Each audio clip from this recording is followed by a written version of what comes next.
स्वागत है आप सभी का ग्लोबल आईटीआई यूट्यूब चैनल पर। Employability skill ITI first year सभी ट्रेड के लिए आज फिर से आपके सामने क्लास है। क्लास नंबर है 5। इसके पहले आप लोगों ने 1 to 4 क्लासेस जरूर देखी होगी। अगर आपने नहीं देखा है तो जरूर से जरूर देखिए।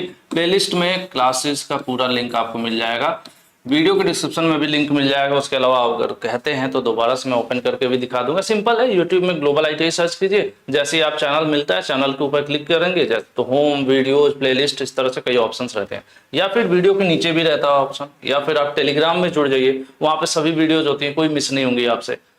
तो ठीक है, ये 2-3 ऑप्शन है। पिछला इसलिए देखना है क्योंकि आज जो हम टॉपिक कर रहे हैं ना, बेसिक इंग्लिश स्किल का कर रहे हैं। ठीक है, बेसिक इंग्लिश स्किल। और इसका हम पार्ट 2 इसलिए लिखें क्योंकि इस वाले जो लेसन है इसमें 100 क्वेश्चन थे, और इसके प्रीवियस वीडियो में हमने लगभग 1 घंटे प्लस की क्लास थी और उसमें 50 क्वेश्चन हमने कवर किया था, 50 रह गए थे। तो आज हम उसको करने वाले, इसलिए मैंने यहाँ पर पार्ट 2 लिख दिया है। यानी आज 51 to 100 करेंगे और आज फिर लगभग 1 घंटे लगने वाले।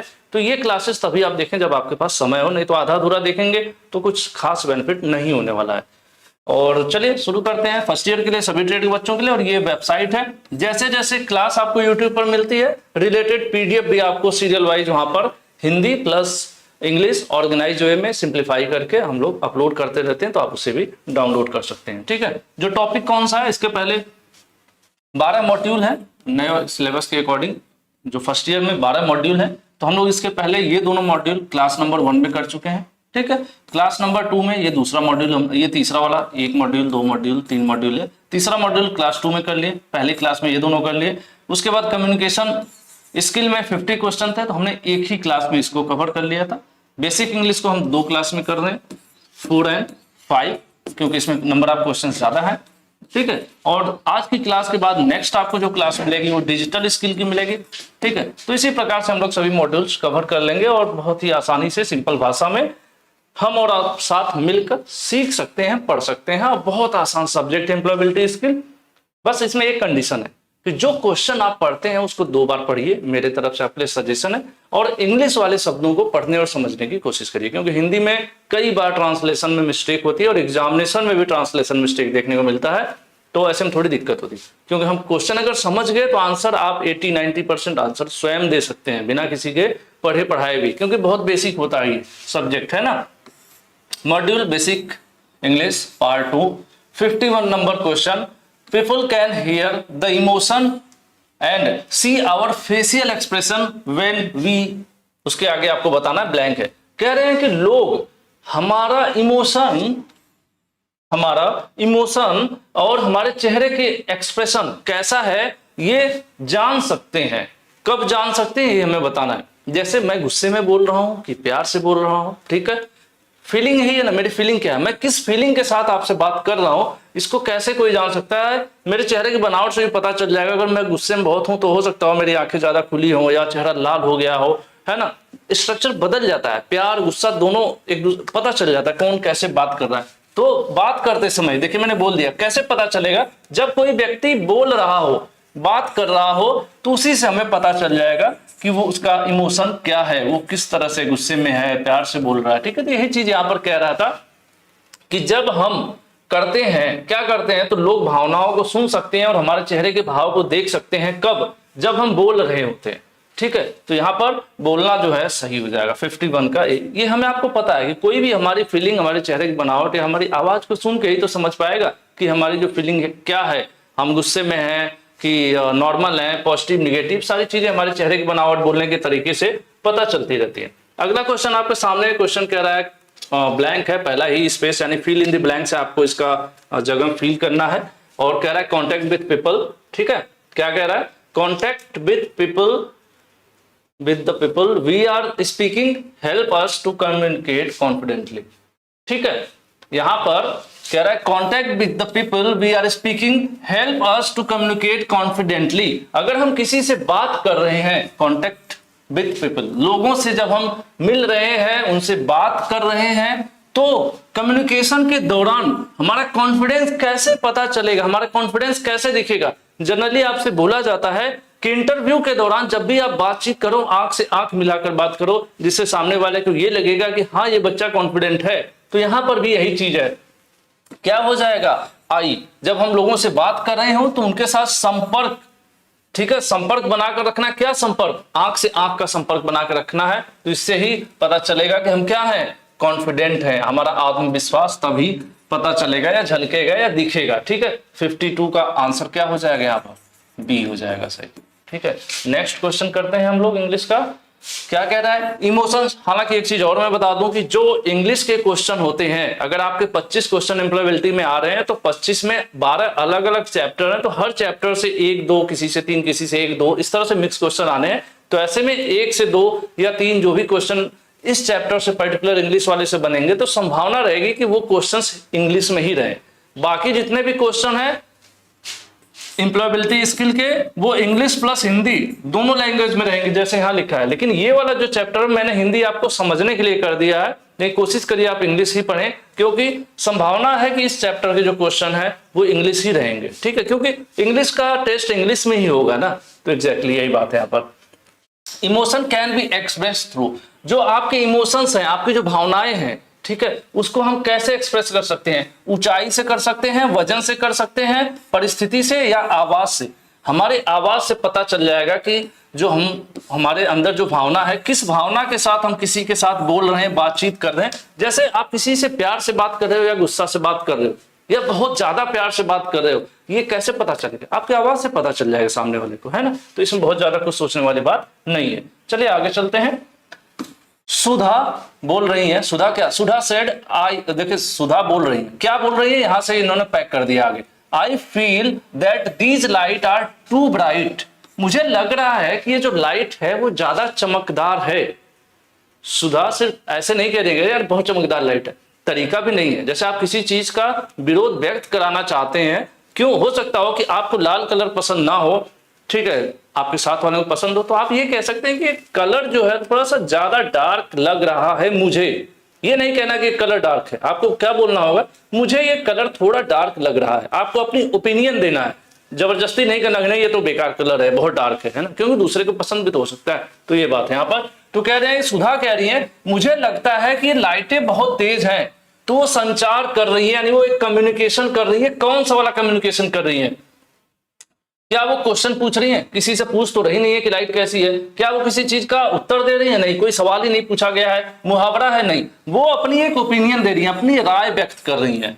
वो बता रही है कि मेरे हिसाब से ये जो लाइट है थोड़ा ज्यादा चमत्कार है चमकदार है। ठीक है, तो एक तरह से वो अपनी ओपिनियन दे रहे हैं, वो अपनी राय दे रही हैं। आंसर इसलिए आपका डी सही हो जाएगा कि ओपिनियन फ्रेज का कम्युनिकेशन। ये किस प्रकार का कम्युनिकेशन है? ओपिनियन फ्रेज का कम्युनिकेशन है। ठीक है। How should Tom tell other that he prefers teacher John is better than Jack? ठीक है, टॉम है, ये पढ़ाई करते हैं, अब दूसरों को बताना है, इनको बताना है कि जो जॉन है वो जैक, दो टीचर हैं, दो टीचर लोगों के नाम बड़ा स्टाइलिश है ना टीचर हैं दोनों लोग। तो अब टॉम क्या है? टॉम को दूसरे लोगों को बताना है, अपने सहपाठी, अपने मित्र या परिवार में किसी को बताना है कि जो जॉन टीचर हैं वो जैक टीचर से अच्छे हैं। तो एक तरीका तो ये होता है, कह देंगे यार जैक बेकार है, तो ऐसे बोलेंगे थोड़ा गलत हो जाएगा। तो यहां पर इनको अपनी एक तरह से क्या देना पड़ेगा? ओपिनियन देना पड़ेगा। तो ये भी जब अपना सेंटेंस शुरू करेंगे तो क्या बोलेंगे? ये बोलेंगे, देखिए आप लिखा हुआ है कि teacher John is a better teacher than Jack. क्या बोलेंगे? John is a better teacher than Jack, लेकिन उसके आगे दो शब्द इनको लगाना होगा। यहां पर देखिए फिल इन द ब्लैंक्स दिया हुआ है, यही इनको फिल करना है, भरना है। तो उसके आगे क्या लगाएंगे? उसके आगे इन्हें लगाना होगा कि इन माई ओपिनियन, मेरे ख्याल से जॉन सर जैक सर से अच्छे हैं। इनको ऐसे बोलना पड़ेगा। क्यों? क्योंकि हो सकता हो दूसरे स्टूडेंट को जैक अच्छे लगते हो। सबकी अपनी राय है, सबके अपने विचार है, सबकी अपनी पसंद है। इसीलिए आप जब भी किसी चीज का विरोध करते हैं या आपको जो पसंद नहीं है, तो आप उसमें ये बोलिए कि मेरे ख्याल से ये चीज से बेहतर ये चीज है ना। तो ध्यान रखिए, आपको हमेशा अपने सेंटेंस के आगे क्या इस्तेमाल करना है? इन माई ओपिनियन, मेरे राय में, या इसको आप बोल सकते हैं सिंपल भाषा, मेरे ख्याल से उनसे बेहतर ये हैं। ठीक है, लेकिन उसके आगे क्या जोड़ेंगे? इन माई ओपिनियन। तो यहां से फिर से 55 का आंसर क्या सही हो जाएगा? बी सही हो जाएगा। यहाँ पे टीचर को और ना तो ऑर्डर देंगे ना सहमत, और इस सब का कोई मतलब नहीं है यहाँ पर। नेक्स्ट है, effective communication is to both. प्रभावी संचार क्या होता है? कम्युनिकेशन होता है कि मैं अपनी बात आप तक कह रहा हूं, आप अपनी बात मेरे तक कह रहे हैं। ठीक है, कैसे तरीका है, मैं वीडियो के माध्यम से कहता हूं कि आप कमेंट करके जरूर बताइए कि मेरी क्लासेज कैसी लगी। और मैं हर वीडियो में बोलता हूं, हर वीडियो में बोलने से नहीं थकता, और उतने ही प्यार से हर कमेंट, हर वीडियो पर आप कमेंट करने में नहीं थकते हैं। तो एक हमारी और आपकी ये बॉन्डिंग दर्शाता है। ठीक है, तो प्रॉपर कम्युनिकेशन यही है कि मैं आपसे कहता हूं और आप उस चीज का फीडबैक सामने से देते हैं, यानी जो मैं आपको कहता हूं वो आप समझ जाते हैं और आप जो कहते हो मैं समझ रहा हूं। ठीक है, तो यही प्रॉपर कम्युनिकेशन हुआ ना। तो यहां पर वही बात हो रही है कि इफेक्टिव कम्युनिकेशन कौन सा है, speak and listen, speak and listen well, बोलिए भी और सुनिए भी, दोनों काम आप अच्छे से करिए। या फिर सिर्फ बोलते जाइए या फिर देखते जाइए या सीखते जाइए, नहीं। अच्छा कम्युनिकेशन वही है कि आप अच्छे से बोलिए भी और अच्छे से सुनिए, दोनों काम करेंगे तभी तो अच्छा कम्युनिकेशन होगा। कि जब मैं बोल रहा हूं तो सामने वाला सुन रहा होगा, लेकिन मेरी जब वो बोले तो मुझे भी सुनना है, यानी मुझे दोनों काम अच्छे से करना है, बोलना भी अच्छे से सुनना भी अच्छे से है, तो अच्छा कम्युनिकेशन कहलाएगा। तो 56 का आंसर क्या हो जाएगा, ये हो जाएगा। नेक्स्ट क्वेश्चन कह रहा है वी हैव टू, यहां पर ब्लैंक इसको भरना है, फॉर इंस्ट्रक्शन इन क्लासरूम। हमें देखिए ITI टीचर को क्या बोला जाता है, इंस्ट्रक्टर।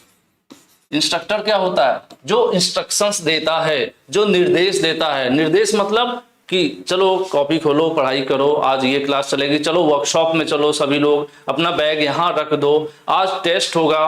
तो ये जो कुछ भी टीचर, कल आप लोग ये काम करके घर से लाएंगे, फाइल सब लोग तैयार करिए, तो ये क्या है, ये सब टीचर के निर्देश हैं। तो क्लासरूम में टीचर जो आपके अनुदेशक होते हैं, वैसे तो टीचर होते हैं लेकिन ITI में अनुदेशक बोला जाता है। तो अनुदेशक क्या देते हैं, हमेशा आपको निर्देश देते हैं। तो इंस्ट्रक्टर क्या देते हैं, इंस्ट्रक्शंस देते हैं। तो यहां पर देख लीजिए कि we have to instructions in classroom. जब हमें इंस्ट्रक्शंस क्लासरूम में मिल रहा है तो हमें उसका क्या करना पड़ेगा, हमें इंस्ट्रक्शन का क्या करना पड़ेगा, इंस्ट्रक्शन पे हमें काम करना पड़ेगा।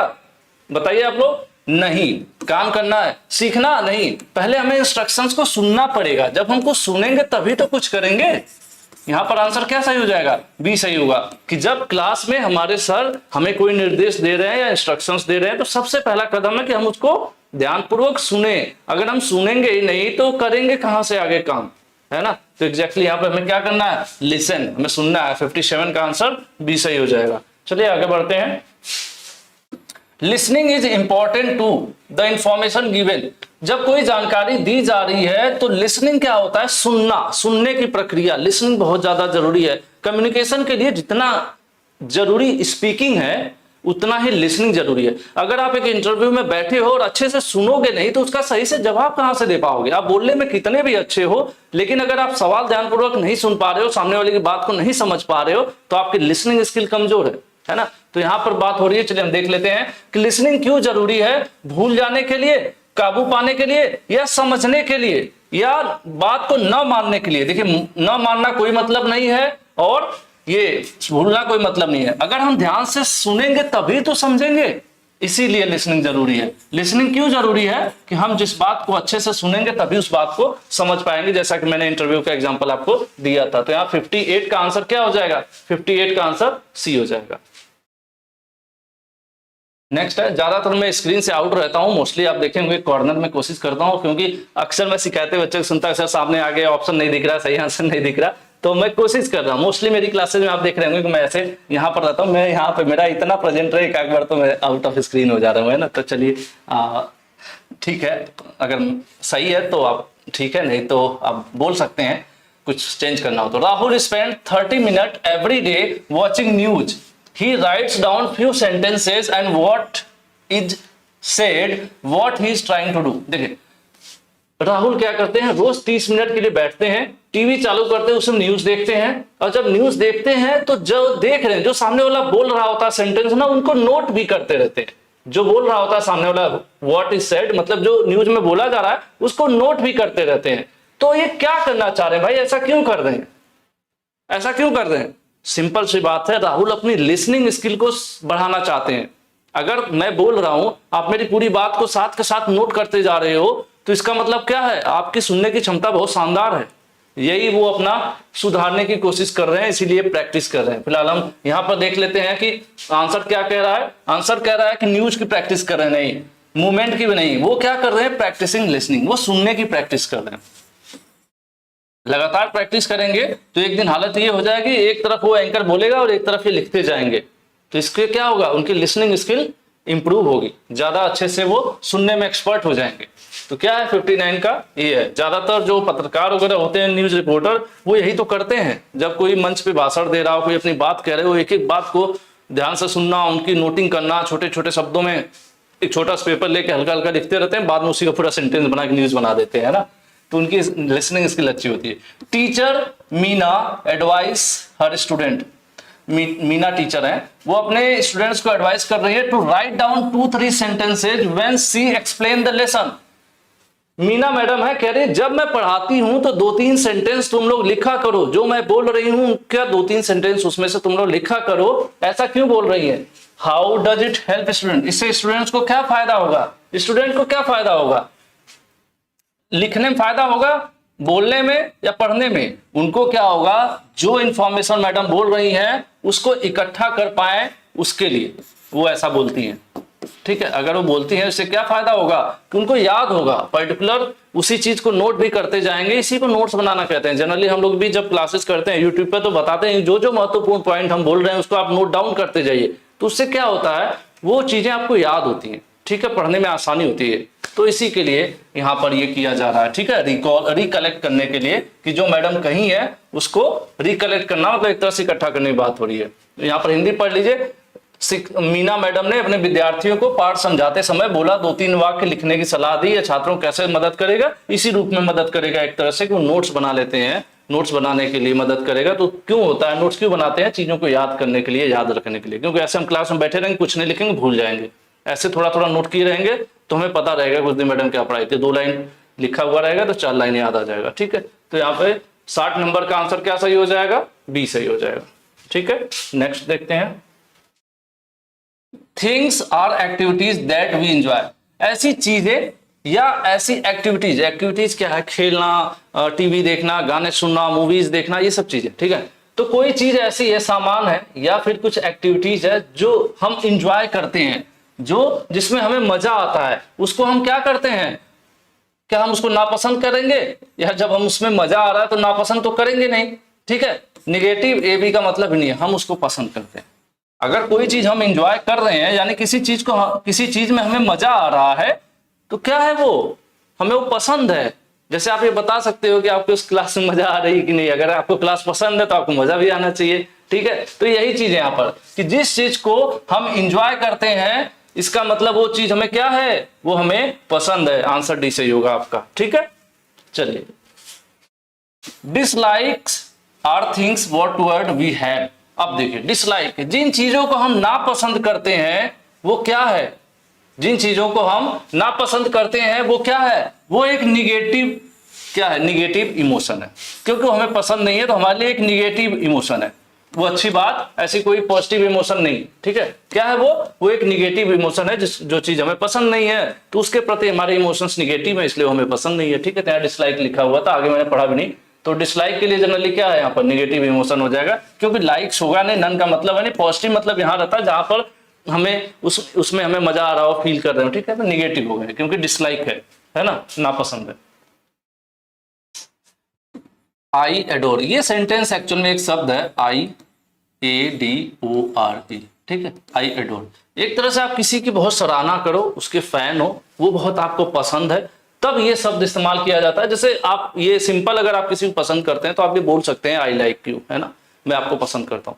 लेकिन अगर आप ज्यादा पसंद करते हैं, ठीक है, तो ऐसे में आपको ये वाला सेंटेंस इस्तेमाल होता है, आई एडोर। ठीक है, तो यही यहां पर पूछ रहा है कि I adore phrase is used to express, ये कब इस्तेमाल किया जाता है? जब आप किसी को नापसंद करते हैं, या आपको किसी के प्रति बुरी फीलिंग होती है, या आप मतलब थोड़ा बुरी प्रशंसा कर रहे हैं। नहीं, जब आप किसी को लेकर ज्यादा अच्छा प्रशंसा करना चाहते हैं, यानी वो ज्यादा पसंद है आपको, तो ऐसे में आपको ये शब्द इस्तेमाल करते हैं, आई एडोर। ठीक है, आंसर सी सही हो जाएगा। चलिए 63 के बाद आते हैं हम लोग 64 पर। 64 कह रहा है Naveen is fond of dog but Sheetal hates dog. ठीक है, नवीन भैया है, इनको कुत्ते पसंद है। ठीक है, शीतल है, इनको क्या है, कुत्ते नहीं पसंद है। नहीं है क्योंकि हेट्स है ना, इनको पसंद नहीं है। लीजिए, नवीन को कुत्ते पसंद है, शीतल को कुत्ते नहीं पसंद है क्योंकि ये नफरत करती हैं। तो अभी सेंटेंस में किस कह रहे कि सेंटेंस में किसको कुत्ता पसंद है, तो सिंपल सी बात है नवीन को पसंद है, इसमें कुछ सोचना ही नहीं है ना। आंसर बी, यही तो है। यहां पर लिखा हुआ है कि नवीन को कुत्तों का शौक है लेकिन शीतल को कुत्तों से नफरत है। तो इस वाक्य में कुत्तों को कौन पसंद करता है? कुत्तों को नवीन ही पसंद करता है ना, क्योंकि नवीन को ही शौक है। तो जो चीज पसंद है उसी का शौक रहेगा ना। तो एग्जैक्टली यहाँ पे नवीन का हो जाएगा आंसर।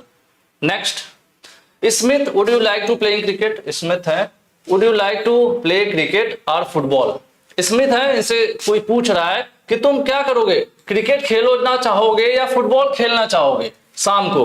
मान लेते हैं स्मिथ आपके घर आए हैं और आप पूछ रहे हैं कि स्मिथ भाई तुम क्या खेलना पसंद करोगे, क्रिकेट खेलना पसंद करोगे और लगाए या फुटबॉल। ठीक है, if Smith like to play both. अब स्मिथ को तो दोनों पसंद है, अब ऐसे में स्मिथ क्या आंसर देंगे? ठीक है, ये पूछा जा रहा है कि स्मिथ से आप पूछ रहे हैं कि भाई क्रिकेट खेलोगे कि फुटबॉल खेलोगे, लेकिन स्मिथ तो पहले से ही खिलाड़ी, उनको दोनों पसंद है। तो अब स्मिथ कौन सा जवाब देंगे यही देखना है हमें। मुझे नफरत है इसका कोई मतलब नहीं है, मुझे चाहिए, क्या चाहिए भाई, नहीं मैं नहीं करूंगा, क्या नहीं करूंगा, आई डोंट माइंड, मतलब मुझे फर्क नहीं पड़ता, दोनों खेल लूंगा। ऐसे में क्या होगा, अब ऐसे अगर कहना होगा कि भाई उनको क्या है, क्रिकेट भी पसंद है फुटबॉल भी पसंद है, सामने वाला कह रहा है कौन सा वाला खेलोगे, तो ये बोलता है बंदा आई डोंट माइंड, सब चलेगा, मतलब मुझे सब चलेगा ना, मुझे फर्क नहीं पड़ता। तो यहां पे चलेगा आपका आंसर ए। नेक्स्ट है फॉर्मल ग्रीटिंग आर यूज्ड इन।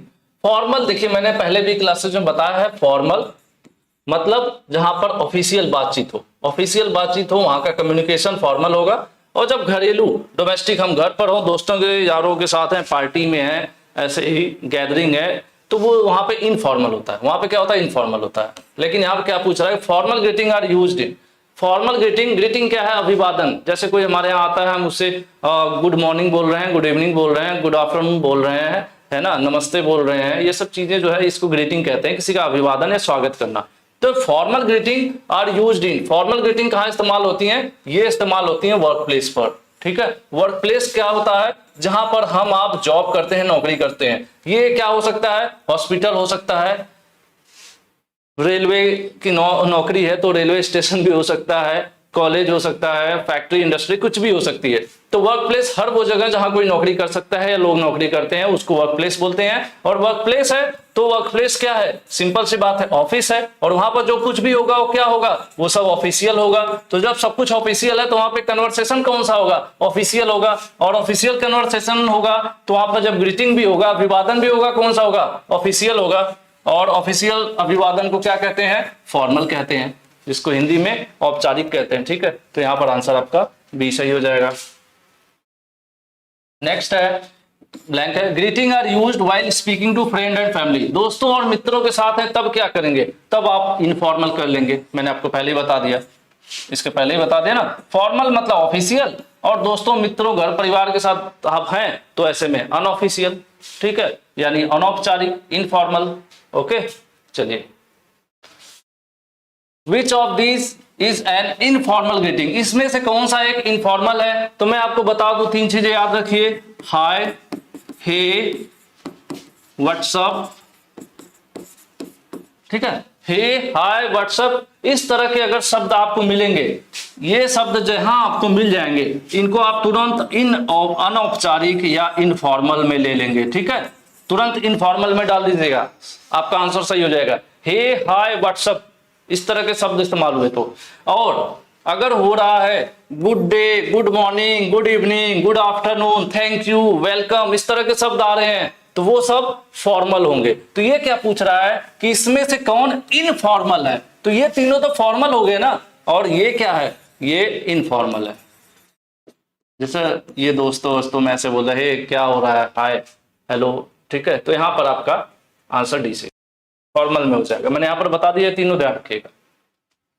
उसके बाद है Malini is attending her new school today. Malini आज अपने स्कूल गई है, नया नया स्कूल है, पहला दिन है। सी इंट्रोड्यूस हर सेल्फ, वो अपना परिचय देना चाहती है। तो सबसे पहले सेंटेंस क्या इस्तेमाल करेंगी, क्या जाते ही गुड बाय बोल देंगे सबको, नहीं, या ऐसे बोलेंगे व्हाट्सअप गाइस, नहीं, लॉन्ग टाइम एवरीवन, लंबे समय के बाद हम लोग मिले हैं, ऐसा कुछ नहीं। सेंटेंस होगा हेलो एवरीवन। उसके बाद आगे जो कुछ भी बोलेंगे कि माई सेल्फ मालिनी फ्रॉम फलाना फलाना जगह, लेकिन शुरुआत होगी हेलो एवरीवन। ठीक है, यहां पर आपका 69 का आंसर क्या सही हो जाएगा? 69 का आंसर बी सही हो जाएगा। बी है ना? हाँ ठीक है। जैसे कुछ YouTube पर आप देखते हो वीडियो जो होता है ना, बहुत लोग बोलते हैं हेलो एवरीवन, शुरुआत वहीं से करते हैं, तो वही चीज है। पहली बार आप गए हैं तो Sanju met her cousin Khetri, बड़ा खतरनाक शब्द है ये। संजू है खेतरी। संजू अपने कजिन मतलब इनके चाचा चाची या कोई मामा के लड़का या लड़की होंगी, खेतरी, उनसे अचानक से मिल गई एक मॉल में घूमते हुए। हाउ शुड सी ग्रीट हर, अब पहली बार अचानक से मिल गई तो ऐसे में अभिवादन कैसे करेंगी या एक दूसरे से बातचीत की शुरुआत कैसे होगी? ठीक है, अब अचानक से साल 2 साल बाद, 6 महीने 4 महीने बाद मुलाकात हो गई है, अचानक है ना, कोई प्लान नहीं है, तो ऐसे में कहां से शुरुआत होगी? What are you doing here, अरे यार तुम यहाँ क्या कर रही हो, या थैंक यू, टेक केयर, नहीं। लॉन्ग टाइम नो सी, अरे बहुत दिनों बाद मिले हो, कहाँ थी आजकल, है ना, कुछ इस तरह का सेंटेंस इस्तेमाल होगा। तो यहाँ पर ये वाला होगा लॉन्ग टाइम नो सी, बहुत दिनों बाद देखी हो या बहुत दिनों से मुलाकात नहीं हुई। तो यहाँ पर 70 का आपका क्या हो जाएगा? ए हो जाएगा। नेक्स्ट है 71, when you ask someone something it is, जब आप किसी व्यक्ति से कुछ पूछते हैं। When you ask someone something, जब आप किसी व्यक्ति से कुछ पूछते हैं तो ये क्या कहलाता है? सिंपल सी बात है, आप किसी से क्या पूछ रहे हैं? आप किसी से सवाल पूछ रहे हैं, तो ये क्या कहलाएगा? ये कहलाएगा क्वेश्चन। ठीक है, 71 का सी। जब आप किसी से पूछेंगे कोई किसी चीज के बारे में, आप किसी से पूछ रहे हैं तो क्या कर रहे हैं? क्वेश्चन ही तो पूछ रहे हैं, सिंपल है। Question always and with, question का जो क्वेश्चन वाला जो सेंटेंस होता है उसके लास्ट में क्या निशान लगाया जाता है? हम लोग इसके पहले वाली क्लास में पढ़ चुके हैं, इसलिए बहुत डिस्कस नहीं करेंगे। क्वेश्चन के लास्ट वाले में जब भी प्रश्नवाचक कोई क्वेश्चन मतलब कोई सेंटेंस होता है जिसमें कोई सवाल पूछा जाता है तो उसके लास्ट में हम लोग प्रश्नवाचक चिन्ह लगा देते हैं। ठीक है, ये हो गया आपका आंसर बी।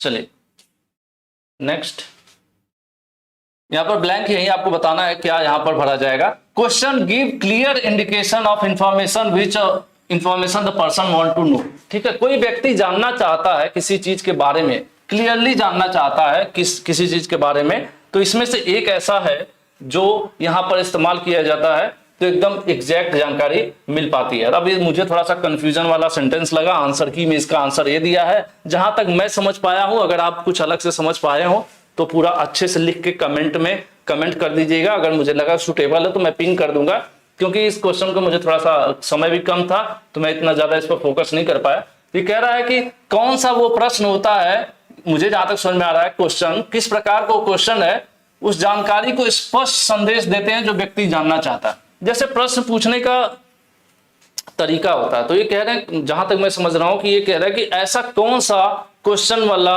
सेंटेंस होता है जिसमें क्लियरली पूछा जाता है जिस बारे में आप जानना चाहते हैं। तो ये WH लिखा है, तो इसको जहां तक मैं समझ पा रहा हूं कि ऐसे सेंटेंसेस जिसके आगे व्हाट हो, हु हो, वाई हो, व्हेन हो, जिससे क्या होता है ना, हम किसी चीज के बारे में जानना चाहते हैं कि क्या नाम है, कौन है वो। ठीक है, तो एग्जैक्ट ये चीज ये क्या बताते हैं, ये सेंटेंसेस एग्जैक्ट बता रहे हैं। पर्टिकुलर एक जवाब होगा सामने वाला, कोई पूछेगा क्या तो बता सकता है ये, ठीक है, कौन तो बता सकता है मामा, क्योंकि सीधे सेंटेंसेस है। वाई मतलब ऐसा क्यों किया, तो उसका भी जवाब आपको मिल सकता है, कब किया।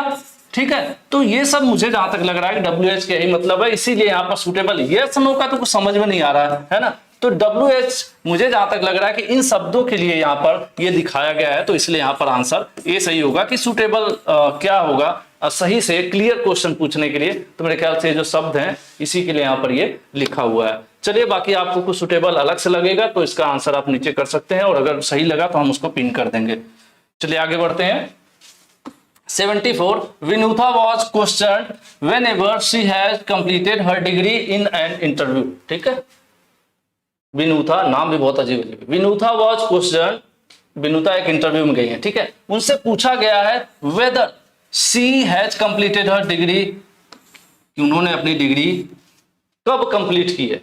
ठीक है, कब कंप्लीट की है या कंप्लीट कर लिया है या नहीं, जनरली इस तरह का सवाल है ये। इस जैसे आप इंटरव्यू में गए हैं तो आपसे पूछा जा रहा है कि आपने ITI अपनी कंप्लीट कर ली है ये सवाल समझ ले सिंपल। ये गई है इंटरव्यू देने और इनसे पूछा जा रहा है कि आपने अपनी ITI यानी आपने अपनी डिग्री कंप्लीट कर ली है, ये सवाल है, ठीक है। उसके बाद कह रहा है हाउ शुड सी रिस्पॉन्ड, अब उनको कैसे जवाब देना चाहिए यही आपको बताना है। आप सीधे हाँ बोल देंगे या सीधे ना बोल देंगे, नहीं, सिर्फ हाँ बोलने से काम नहीं चलेगा आपको हाँ भी बोलना होगा। ऐसे बोलना होगा हाँ मैंने अपनी ITI कंप्लीट कर ली है, पूरा सेंटेंस का जवाब देना होगा, क्योंकि वो KBC नहीं चल रहा है कि हाँ यस नो करना है, क्योंकि आप इंटरव्यू दे रहे हो तो इंटरव्यू का एक फॉर्मेट है तो उसे फॉलो करना है आपको। अगर आपसे पूछता है कि आपने ITI कंप्लीट कर ली है तो आपको जवाब देना है हाँ मैंने ITI कंप्लीट कर ली है। तो इस हिसाब से आपको जब आंसर सुटेबल दिखेगा yes I have completed my degree, क्या है yes I have completed my degree. यहां पर आपको 74 का आंसर क्या सही मिल जाएगा, सी मिल जाएगा। नेक्स्ट चलते हैं। Tutor asked his student whether he knew to use Windows. देखो टीचर है अपने स्टूडेंट से पूछ रहे हैं क्या तुम विंडोज को इस्तेमाल करना जानते हो। तो यहाँ पे जो टीचर पूछ रहे हैं क्या तुम विंडोज को इस्तेमाल करना जानते हो, तो एक खिड़की की बात नहीं हो रही। कंप्यूटर के अंदर जो विंडोज है MS माइक्रोसॉफ्ट कंपनी की डेवलप जो विंडोज 7 XP 10 है उनकी बात हो रही है कि क्या कंप्यूटर में विंडो को इस्तेमाल करना तुम जानते हो।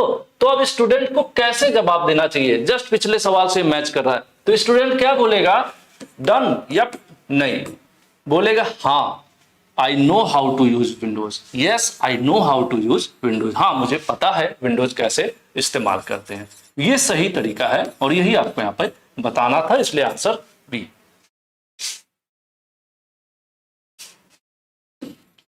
When two or more people give their thoughts and views on a topic, it is, देखिए कोई एक टॉपिक है, जैसे कोई मीटिंग चल रही है, एक जगह 4-5 लोग इकट्ठा है, 2 लोग ही हैं मान लेते हैं, और किसी एक बिंदु पर एक टॉपिक पर विचार कर रहे हैं लोग, बातचीत चल रही है, तो अपने अपने थॉट्स दे रहे हैं।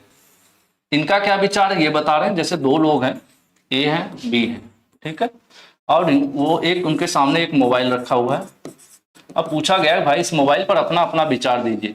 इन्होंने अपने कुछ विचार दिए कि इसका ये अच्छा है, इसका ये बुरा है, और इन्होंने भी अपने कुछ विचार दिए कि इस पे ये अच्छा है, इस पे ये बुरा है, ठीक है, ये बात हो रही है। बाकी मैं स्लो हो गया क्योंकि हाँ कुछ नहीं, आप सोना मत तो ये क्या है एक्चुअल में, ठीक है, सब लोग अपने विचार दे रहे हैं किसी एक चीज के बारे में, 2 लोग हैं, तो इसको क्या कहते हैं, इसको हम कहते हैं बोलना, सुनना, पढ़ना, नहीं, हम इसको कहते हैं ग्रुप डिस्कशन। ग्रुप डिस्कशन, किसी एक बिंदु पर बैठकर 2 या 2 से अधिक लोग जब अपने विचार साझा करते हैं तो उसको हम कहते हैं ग्रुप डिस्कशन, ठीक है। ग्रुप डिस्कशन मतलब ऐसा नहीं होता कि जो व्हाट्सएप पे हम लोग चैटिंग कर रहे हैं तो ग्रुप डिस्कशन हो गया। जनरली पहले वैकेंसीज में एक अलग से GD का फ्रेज होता था, कहते थे लोग कि आप रिटन एग्जाम निकालो उसके बाद GD क्वालिफाई करना पड़ेगा। GD में क्या होता था, आपका इंडिया कल्चर या इंडियन हिस्ट्री से कोई टॉपिक दे दिया जाता था और 10 स्टूडेंट को बैठा दिया जाता था और 10 को एक साथ बोला जाता था चलिए आप लोग इस पर चर्चा करिए, और वहीं पर इंटरव्यूअर बैठ के जज करते थे कि कौन बच्चा सही बिंदु पर बोला है, किस प्रकार से बोला, और वहां से फिर GD क्वालिफाई होते हैं, तो वो ग्रुप डिस्कशन कहलाता है, ठीक है। इसी प्रकार से कंपनीज फैक्ट्री में भी होता है, कोई एक नया प्रोडक्ट आया, सभी लोगों को, जो सीनियर लोग हैं उनको बुलाया गया, 20 लोग बैठे हैं, सब लोग इस प्रोडक्ट के बारे में अपनी राय दे रहे हैं, क्या बदलाव करना है, क्या नहीं करना है, कैसे करना है, तो वो ग्रुप डिस्कशन कहलाता है। ओके, चलिए आगे बढ़ते हैं। ग्रुप डिस्कशन हेल्प अस, अब लीजिए आगे फिर सवाल, ग्रुप डिस्कशन से फायदा क्या होता है। देखिए ग्रुप डिस्कशन से फायदा ये होता है कि अगर कोई नई चीज है और कई लोग अपने इस पर विचार दे रहे हैं, अगर मैं कहता हूं कि कोई अगर एक कोई डॉक्यूमेंट है 10 पेज का है और 2-3 लोग बैठे हैं, बात हो रही है कि 10 पेज के डॉक्यूमेंट को कैसे छोटा किया जाए, 10 MB का डॉक्यूमेंट है उसको और छोटा कैसे किया जाए, तो सब लोग अपनी अपनी राय देंगे, तो उसमें से कुछ नई चीजें पता चलेंगी जो सीखने को मिलेंगी जो मुझे नहीं पता है। तो पहला वाला ऑप्शन सही दिख रहा है।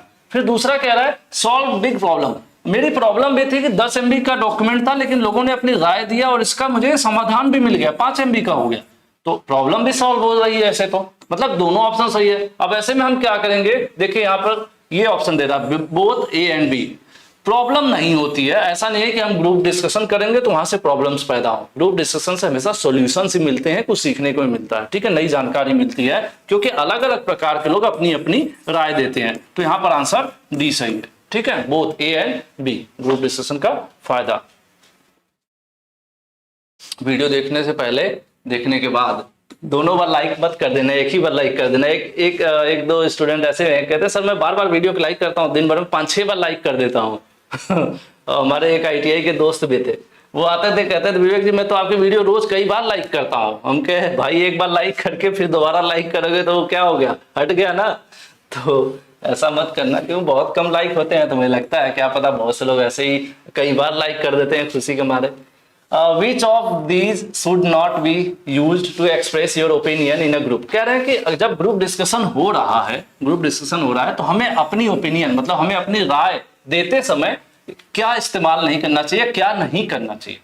ठीक है, आप ग्रुप डिस्कशन सीधे ये नहीं बोल देंगे मेरी बात सुनो, ऐसे आप नहीं बोलोगे, ये गलत तरीका है। ठीक है, मुझे ये लगता है, ठीक है, यहाँ पर आई डोंट क्विट एंग्री, मैं बिल्कुल सहमत नहीं हूं, ऐसा भी आपको बोलना नहीं है। ठीक है, कुछ देर पहले हम लोग डिस्कस कर रहे थे कि सबसे सुटेबल सेंटेंस क्या होता है, सबसे सुटेबल सेंटेंस क्या होता है। तो वो ग्रुप डिस्कशन में मेरे ख्याल से सबसे सुटेबल सेंटेंस रहेगा, 1 मिनट, यहां पे नोट पूछ रहा है, सबसे सही, जब आप सबसे सही ज्ञान दही है ना, मैं गलती करने जा रहा था, यही गलती नहीं करना है आपको। क्वेश्चन पढ़ते समय आपको ध्यान रखना, क्वेश्चन कह रहा है इसमें से ऐसा क्या है जो नहीं करना चाहिए, कब, अपनी जब हमारी बारी आई किसी चीज के बारे में बोलने का, जब हमें अपनी राय रखना है ग्रुप डिस्कशन के दौरान, तो हमें क्या नहीं करना चाहिए, तो हमें ये नहीं करना चाहिए। सबसे पहले मैंने इसको टिक किया था, ये एक्चुअल में आंसर है, लिसन टू मी।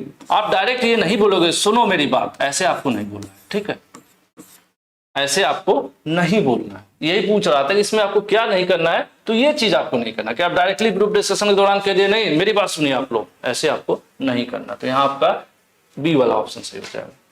ठीक है, Mahesh and his team discussed about step to be followed to complete the project at earliest. ठीक है, महेश है और उनके टीम में कई लोग हैं, किसी प्रोजेक्ट पर काम कर रहे हैं। उसके लिए क्या हुआ, कुछ लोग डिस्कस किए, मतलब सब लोग मिलकर डिस्कस किए कि इसको और जल्दी कैसे किया जाए। ठीक है, और उनके टीम में जैसे मान लेते हैं इनके टीम में 5 से 7 लोग रहे होंगे और महेश अपने टीम को बुलाते हैं और कहते हैं यार ये जो प्रोजेक्ट है इसको कैसे जल्दी करना है और कैसे किया जाए। तो इस 7 लोगों में से कुछ सजेशन मिला, जिससे महेश क्या हुए, ही लिखा हुआ ना, महेश खुश हो गए उस सजेशन के द्वारा जो उनके टीम के लोगों ने उनको दिया, और उसको कहे कि चलो अब ये नया तरीका अपनाओ, उसे मतलब फाइनल भी कर दिए। How would be convey it, अब इसको कैसे बोला जाएगा। ठीक है, तो यहाँ पर 79 ऑप्शन है इसके, हम लोग कह रहे हैं 79 ऑप्शन, 4 ऑप्शन है, मैं देखना है कि महेश को उनके टीम के मेंबर्स ने बताया, कुछ तरीका बताया कि प्रोजेक्ट को कैसे सही करना है। महेश को चीज पसंद भी आई और उन्होंने अप्रूवल भी दे दिया कि चलो भाई इस तरह से काम करो। तो अब महेश कैसे बोलेंगे ये चीज, ठीक है, you must follow what, Mahesh क्या बोलेंगे, मेरी बात सुनो, वही करो जो मैं कहता हूं, नहीं, डोंट कम हियर, यहां मत आओ, बातचीत मत करो, ऐसे बोलेंगे अपने टीम मेंबर से। नहीं, मैं सहमत नहीं हूं तुम्हारे साथ, ऐसा नहीं, क्योंकि ऑलरेडी वो सहमत है, वो खुश है और कह भी रहे हैं चलो इस नए तरीके से काम करो। तो उसके लिए हम कहें यहाँ पर I agree with your plan and action. Mahesh कहेंगे मैं आप लोगों के प्लान जो बनाए हैं उससे मैं संतुष्ट हूं, ये चीज बोलेंगे महेश, है ना, क्यों, क्योंकि महेश को पसंद आया प्लान, तो इसलिए ये बोलेंगे I agree with your plan action. ठीक है, 79 का ये सही होगा। डेली मैं क्लास बनाने आता हूं तो लाइट ही कट जाती है। Rita has to attend a group discussion on behalf of her company, what she suppose to do before meeting. देखिए एक मीटिंग में जाना है रीता को, और वो एक कंपनी में काम करती हैं, कंपनी को रिप्रेजेंट करना, हो सकता है मैनेजर वगैरह नहीं होंगे तो रीता को बोल दिया गया होगा जाओ आप अटेंड कर लो। ठीक है, तो अब रीता को क्या करना पड़ेगा, सबसे पहले कि अपनी कंपनी के बारे में डिटेल स्टडी करके जाना पड़ेगा, क्योंकि आप एक कंपनी को रिप्रेजेंट कर रहे हैं, वहां आपके बारे में नहीं पूछा जाएगा, कंपनी के बारे में पूछा जाएगा, तो कंपनी के बारे में उन्हें सब कुछ पढ़ लिख के जाना पड़ेगा। अब देख लेते हैं उसमें क्या करना पड़ेगा। मीटिंग में जाने से पहले रीता को क्या करना पड़ेगा, क्लासेस लेनी पड़ेंगी, पार्टी अटेंड करना पड़ेगा, छुट्टी लेना पड़ेगा। रीता वैसे होंगे तो कहेंगे भैया हमें छुट्टी दे दो, मैं जा रही हूँ, ठीक है, मैं मीटिंग में नहीं जाऊंगी, तो ये नहीं करेंगे। तरीका ये है कि जिस टॉपिक पर उनको वहां चर्चा करना होगा उसकी पहले तैयारी कर लेंगे। किसी मीटिंग में जा रही हैं तो जिस टॉपिक पर चर्चा करना होगा उसको पहले तैयार करना पड़ेगा। ठीक है, मान लीजिए कल मीटिंग है तो आज शाम, आज रात, जब भी समय मिले उस टॉपिक के बारे में तैयारी करके तब मीटिंग में जाएंगे, तब सही रहेगा। ठीक है, जैसे आपको एग्जाम देने जाना है तो एग्जामिनेशन से पहले तैयारी करेंगे, तभी तो एग्जाम बेहतर होगा। तो वही चीज है यहाँ पर। ऐसा तो है नहीं कि एग्जाम छोड़ दें, छुट्टी ले लेंगे, नहीं भाई हम एग्जाम नहीं देंगे, है ऐसा कुछ तो नहीं है। A person who makes a call, जो व्यक्ति कॉल करता है फोन पर। अगर हम फोन कर रहे हैं आपको, अगर हम आपको फोन करें, तो मैंने बीच में एक आध दो बार जो पेड कोर्सेज बच्चे ज्वाइन किए थे, बीच में फोन करता था मैं रिव्यू लेने के लिए कि और क्लासेस कैसी चल रही है। तो बहुत से बच्चे कह रहे हैं सर ज्वाइन तो कर लिया, अभी शुरू नहीं किया, 2-2 महीने हो गए ज्वाइन कर लिया, अब शुरू नहीं किए। तो मैं कहता भाई कब शुरू करोगे, ठीक है। तो जो पर्सन कॉल करता है, अ पर्सन हु कॉल, जो कॉल करता है उसको कीपैड नहीं बोलते हैं, उसको अवस्था या कॉन्टेक्ट नहीं, उसको कॉलर बोलते हैं। फोन करने वाले को कॉलर बोलते हैं। कॉलर मतलब कॉल करने वाला व्यक्ति, किसी को फोन करने वाले को कॉलर बोला जाता है, ठीक है। नेक्स्ट है receiver is a person who, देखो रिसीवर कौन होगा, जिसको फोन मिलेगा, मतलब जिसके यहाँ फोन जाएगा तो उसको रिसीव करेगा, कॉल करेगा। मतलब कॉल को मैं आपको कॉल किया तो मैं हो गया कॉलर, आपने फोन को रिसीव किया तो आप हो गए रिसीवर, ठीक है। इसमें बड़ा कुछ नहीं है। एक्चुअल में एक चैप्टर है नए वाले में एम्प्लॉयबिलिटी स्किल में, टेलीफोन स्किल का एक चैप्टर है एक्चुअल में इसी में, तो उसमें ये सब चीजें हैं थोड़ा, है ना। तो रिसीव करने वाला रिसीवर हो गया, मेरे ख्याल से सही आंसर दिया भाई। हाँ, ब्लॉक डायलर ऐसा कुछ नहीं, रिसीव करना, ठीक है। नेक्स्ट है phone call has failed. Phone call में एक तरह से चरण होते हैं, 3 चरण होते हैं।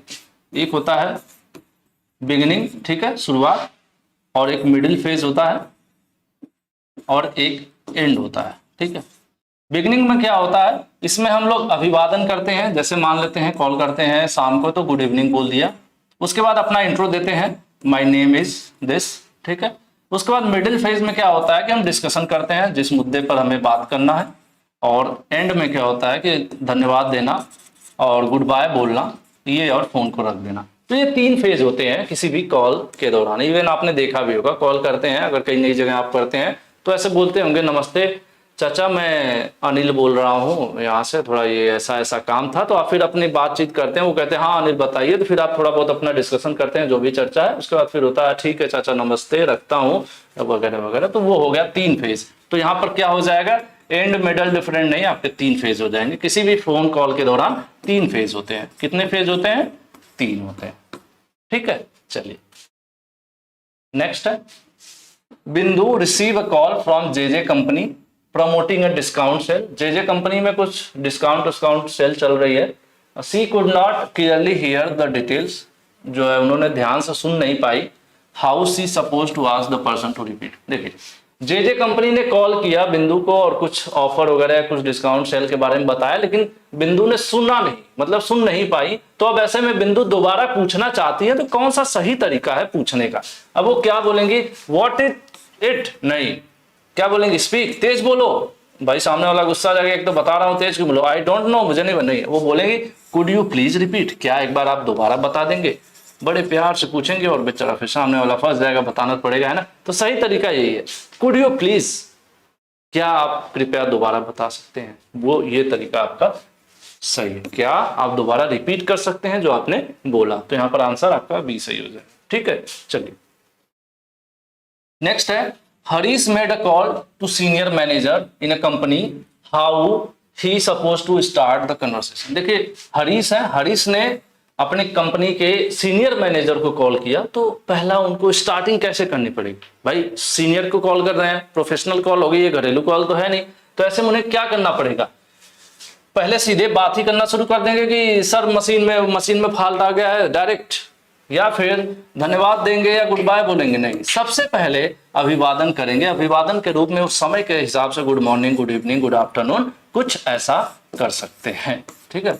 ग्रीट करना यही होता है, स्वागत, अभिवादन करना। अभिवादन जो होता है ऑफिशियली वो यही शब्द जनरली इस्तेमाल किए जाते हैं, good afternoon, good morning, good evening, ये जो एक्चुअल में है। तो शुरुआत करना है तो समय के हिसाब से इन्हीं 3 में से कोई एक शब्द इनको चुनना पड़ेगा। यहाँ पर आपका आंसर 85 का ए हो जाएगा, ठीक है।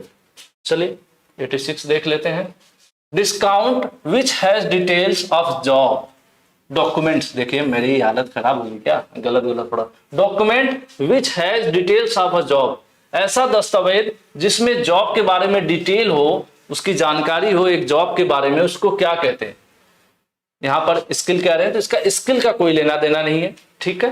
रिस्पॉन्सिबिलिटीज मतलब जिम्मेदारियां, इसको जॉब रोल कहते हैं। ये क्या होता है? ये जॉब रोल होता है। अगर जॉब रोल आगे आएगा तो इसको हम डिस्कस करेंगे।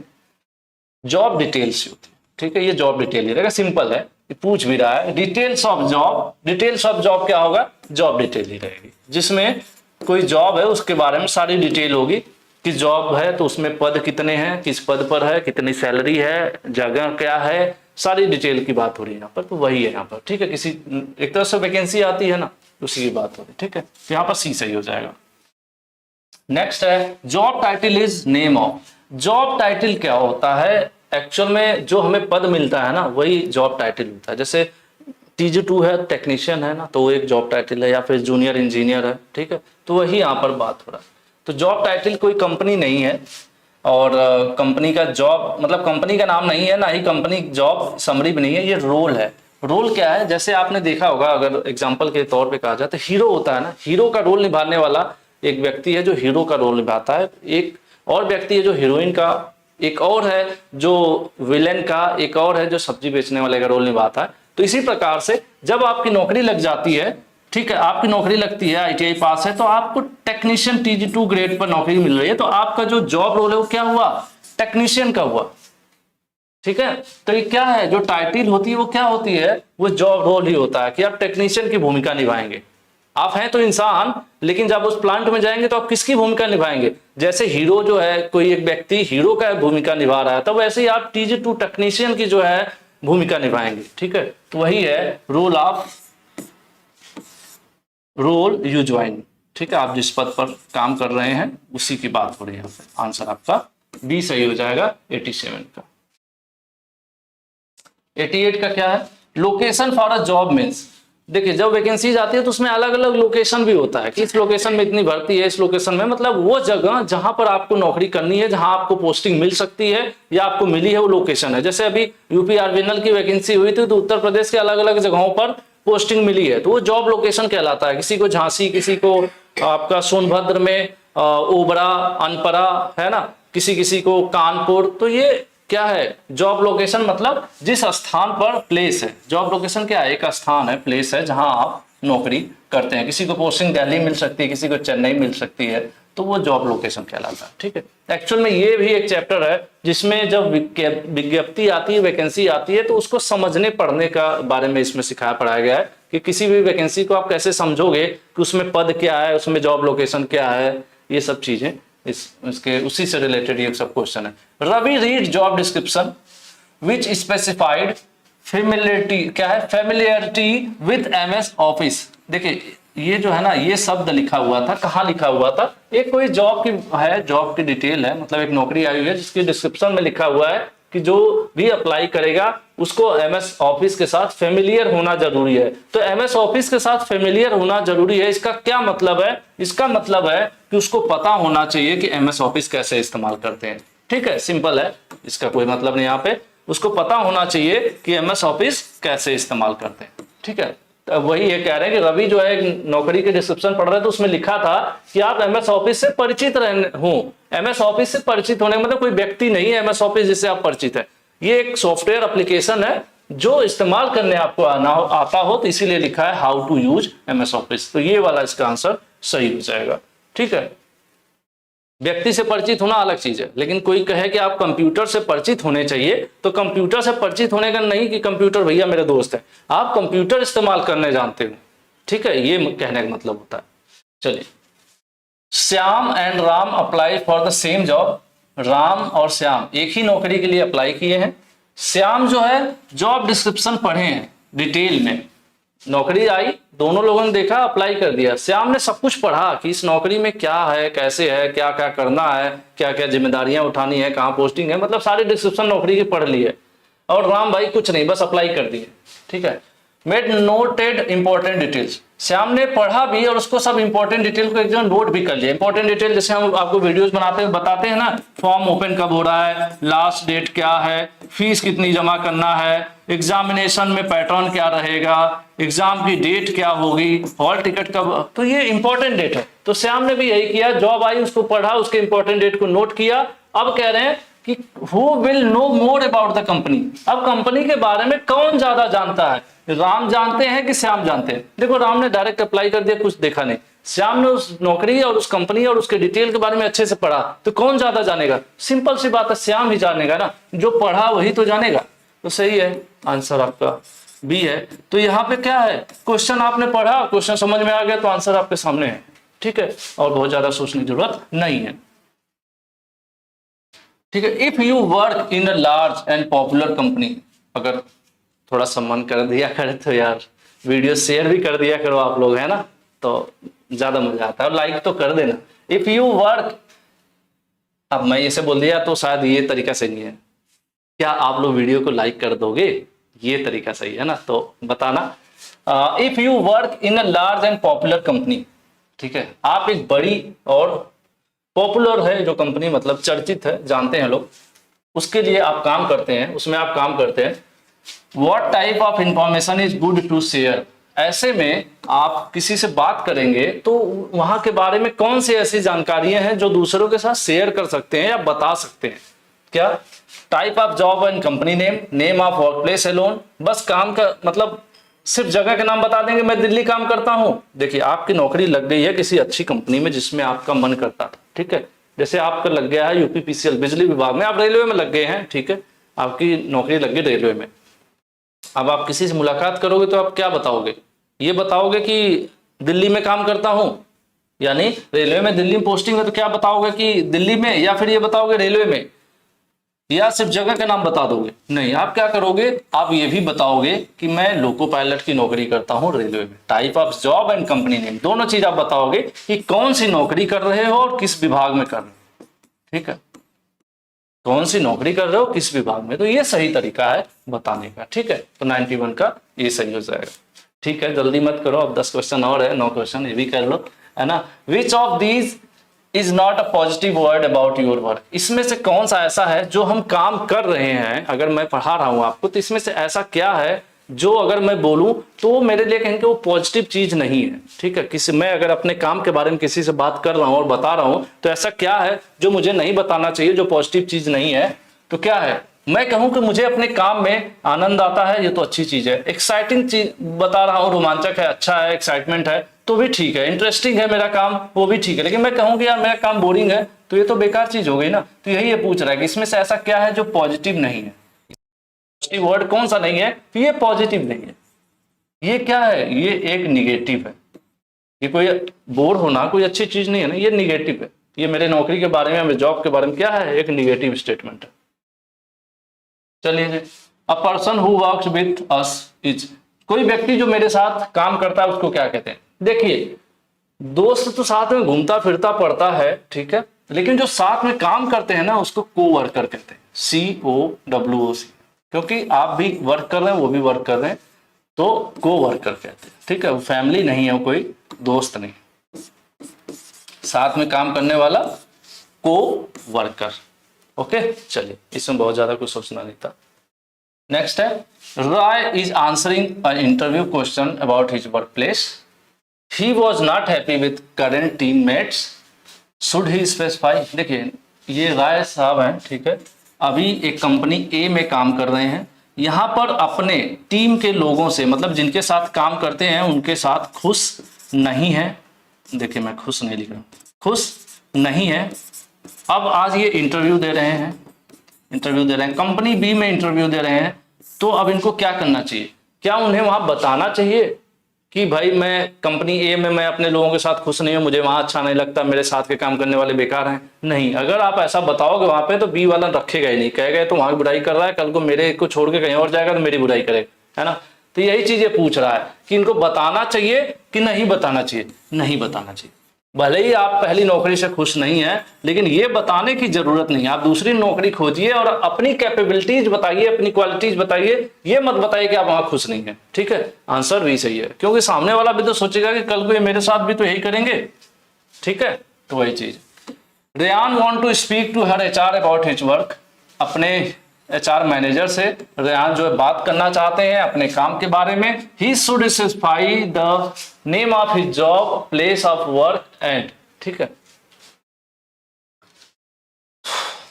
फिर से देख लेते हैं। Ryan wants to speak to her HR about his work, Rehan HR manager से अपने काम के बारे में बताना चाहते हैं, और बताते समय वो अपनी नौकरी के बारे में, जहां काम करते हैं उसके बारे में भी बता रहे हैं, और क्या उनको बताना चाहिए। अगर इनको और बताना, HR कौन सा HR है?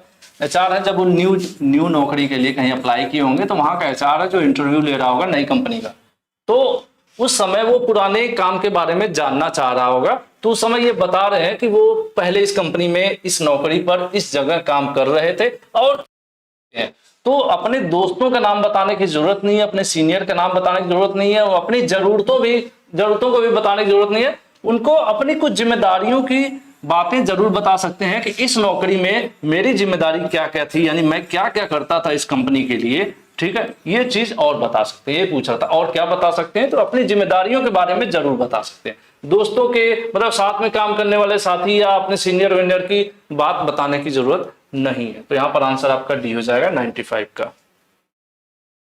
नेक्स्ट है most of government job calls will be informed. कह रहे हैं कि सरकारी नौकरियों की जो जॉब कॉल आती है, यानी ज्वाइनिंग लेटर कह लीजिए, जो मोस्टली आती है किस फॉर्मेट में आती है? तो ज्यादातर अब धीरे धीरे तो मेल आने लगा है, लेकिन मोस्टली आज भी पेपर फॉर्मेट में आती हैं। घर पर स्पीड पोस्ट से ज्वाइनिंग लेटर आता है और उसी को माना जाता है ना, अच्छा खासा समय भी मिलता है 15-20 दिन का ज्वाइनिंग का। आज भी गवर्नमेंट जॉब में ये थोड़ा सिस्टम है, तो यहाँ पर आंसर आपका ए सही हो जाएगा। ठीक है, नेक्स्ट है introduction letter and introduction letter is. एक परिचय पत्र क्या है? देखिए परिचय पत्र का यहाँ पे क्या मतलब है? यहाँ पर मतलब है कि अगर आप कहीं वैकेंसीज वगैरह के लिए अपना बायोडेटा वगैरह भेज रहे हैं, तो एक तो सिंपल तरीका होता है, जनरली हम लोग ITI जैसे तो हम लोग वही करते हैं, लेकिन थोड़ा सा जब आपका प्रोफाइल बड़ा हो जाता है तो ऐसे में एक कवरिंग लेटर भी लगाते हैं। कवरिंग लेटर में एक शॉर्ट इंट्रोडक्शन होता है आपका, ठीक है, किस पोस्ट के लिए आप अप्लाई कर रहे हैं, क्या क्वालिफिकेशन है, आपका नाम क्या है, एक शॉर्ट इंट्रो भी रहता है अलग से, कवरिंग लेटर जिसको बोलते हैं। ठीक है, तो उसी को कहते हैं, इंट्रोडक्शन लेटर को कवर लेटर भी बोला जाता है। ठीक है, इंट्रोडक्शन लेटर को कवर लेटर भी बोला जाता है, तो इसमें बहुत ज्यादा सोचना नहीं है। ठीक है, आपका आंसर बी सही हो जाएगा।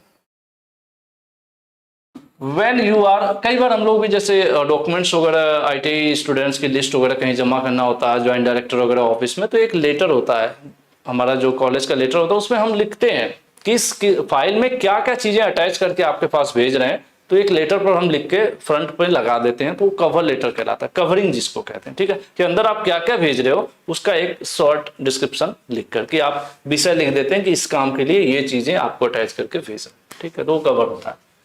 When you are interested in working for a company, जब आप एक कंपनी के लिए काम करना चाहते हैं, you will write a letter। आप कौन सा लेटर भेजते हैं?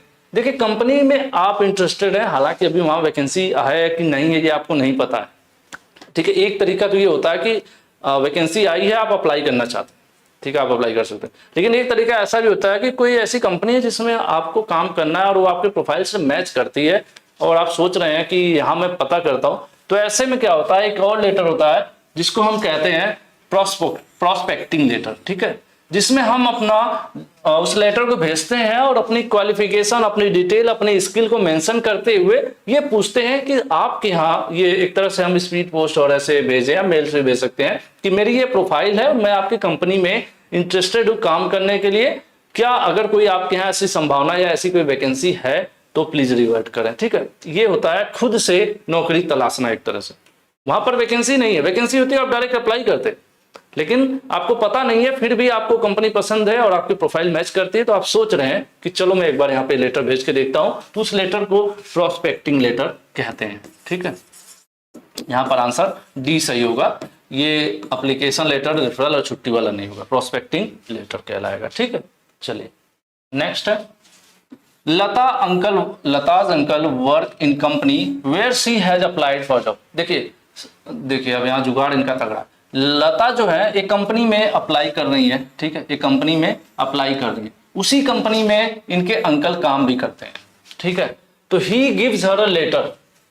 ठीक है, he gives her employ detail to her, he gives her employ detail to her, what type of cover letter will Lata write. ठीक है, इसको हम लोग एक्चुअल, जैसे मान लीजिए आप किसी कंपनी में आप अप्लाई कर रहे हो और वहां पर आपका कोई जान पहचान का है, ठीक है, तो ऐसे में हम लोग कहते हैं ना कि वहां पर रेफरेंस है, जैसे एक होता है कि आप नौकरी कई नई जगह जा रहे हैं, एक फ्रेश कैंडिडेट तरह अप्लाई कर रहे हैं। एक तरीका होता है कि आपका कोई जान पहचान हो, लोग कहते हैं कोई रेफरेंस हो यार तो थोड़ी नौकरी जल्दी लग जाएगी।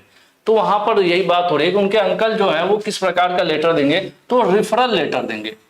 ठीक है, वो रिफरल लेटर देंगे, जो एचआर देखेगा कहेगा अच्छा ये इनके जानने वाले हैं, इस तरह से उस पर थोड़ा सा इंटरेस्ट दिखाएंगे, तो वो रिफरल लेटर कहलाता है। ठीक है, क्या रिफरल लेटर। तो यहाँ पर 99 का आंसर क्या होगा, सी होगा, कि आपके जान पहचान कोई कंपनी में ऑलरेडी है। तो नेक्स्ट है Shilpa is applying for a job online. Shilpa जो है ऑनलाइन जॉब के लिए अप्लाई कर रही है। She send her application by mail, उन्होंने मेल से अपना आवेदन भेजा। What is she supposed to mention in subject line to make easy for employer to find? ठीक है, देखिए जनरली हम लोग मेल भेजते हैं तो आपको पता होगा मेल में सबसे पहला क्या देता है, टू में हम लोग ईमेल डालते हैं। मान लो HR@maruti हम लोग अपना कोई भेजना चाहते हैं .com। ठीक है, फिर क्या हो गया, यहाँ पर होता है सब्जेक्ट। सब्जेक्ट में क्या होगा, उसके बाद नीचे हम लोग अपना बायोडेटा अटैच कर देंगे। क्या होगा, अपना रिज्यूम अटैच कर देते हैं। ये पूछ रहा है कि सब्जेक्ट में क्या लिखेंगे, तो सब्जेक्ट में इनको लिखना पड़ेगा कि किस पोस्ट के लिए अप्लाई कर रहे हैं और अपना नाम भी लिख दें। इससे क्या होगा कि सामने वाले को ढूंढने में आसानी होगी। उसको तो ढेर सारी मेल आती होगी, तो मेल को ढूंढने में आसानी होगी। तो कैसे होगी, अगर वो अपना जिस जॉब के लिए अप्लाई कर रही है वो जॉब पोजीशन और अपना नाम लिखे, तब उनको आवेदन उनका जो है ढूंढना कंपनी के लिए आसान होगा। तो इस तरह से ये 100 क्वेश्चन कंप्लीट होते हैं इस मॉड्यूल के, इंग्लिश वाले मॉड्यूल के। जल्द मिलेंगे आप सभी से नेक्स्ट मॉड्यूल में। आज थोड़ी एनर्जी शायद आपको मेरी डाउन दिख रही होगी, थोड़ा है ऐसे ही, तो फिर नेक्स्ट क्लास में हम लोग सोचेंगे थोड़ा एनर्जी को अप कर ले, है ना। बाकी आप लोग चाहें तो वीडियो को जरूर लाइक करिएगा, और मैं तो संभावना व्यक्त करूंगा ही कि आप लोग ज़्यादा से ज़्यादा वीडियो को लाइक करें, शेयर करें और अच्छी से तैयारी करें, अपना नाम रोशन करें। आपका नाम रोशन होगा, हमारा नाम रोशन होगा। धन्यवाद।